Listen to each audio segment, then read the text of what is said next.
পল্লবীতে BNP কর্মী সহ দুইজনকে গুলি করার ঘটনায় চিহ্নিত সন্ত্রাসী ল্যাংড়া রুবেলকে প্রধান আসামি করে মামলা দায়ের করা হয়েছে। আহত জ্যোৎস্না বেগম চিকিৎসা নিয়ে বাসায় ফিরলেও বিএনপি কর্মী আলমগীর হোসেন এখনও ঢাকা মেডিকেলের আইসিইউতে চিকিৎসাধীন। পুলিশ বলছে হামলায় অংশ নেওয়া শুটারদের মধ্যে দুজনকে শনাক্ত করা হয়েছে। গ্রেফতারে অভিযান চলছে। গেল ৭ আগস্ট পল্লবীর মিল্লাত ক্যাম্পের বি ব্লকের ২ নম্বর গলি।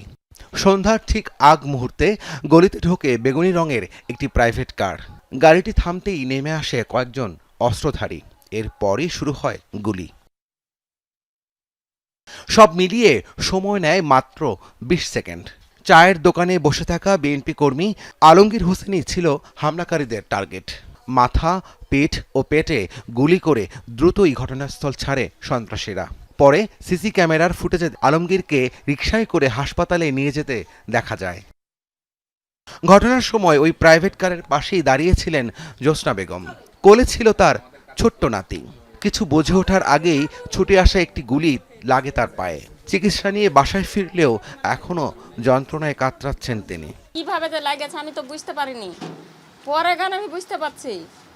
ওই লাতে বখাইসা বলছি, দেখ তোর আমার এখানে কি হলো, আমার জ্বলে পুড়ে গেল, দেখ তো এখানে আমার কি হলো।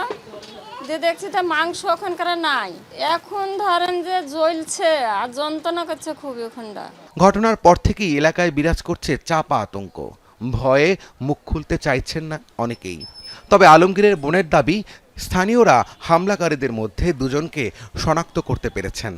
দাবি করেন কারো সঙ্গেই আলমগীরের বিরোধ ছিল না। গাড়ি নিয়ে আসলো, এসে গুলি করলো। এখন এটা আসলে বিরোধ ভাইয়ের কখনো কারোর সাথে ছিল না। হ্যাঁ, ভাইয়া এখানে অনেক বছর ধরেই এখানে থাকে। গুলির ঘটনায় স্থানীয় চিহ্নিত সন্ত্রাসী রুবেল ওরফে ল্যাংড়া রুবেল সহ দুজনের নাম উল্লেখ করে মামলা করেছে আলমগীরের পরিবার। এই ঘটনা যারা ঘটিয়েছে তার মধ্যে একজনের নাম উল্লেখযোগ্যভাবে আসে, সে হচ্ছে ল্যাংড়া রুবেল। যে সে আসলে মেইনলি একজন মাদক ডিলার। সে সাধারণত এলাকায় মাদক সাপ্লাই দিয়ে থাকে। তো তার শত্রু যারা হবে তারাও এই রিলেটেডই হওয়ার কথা।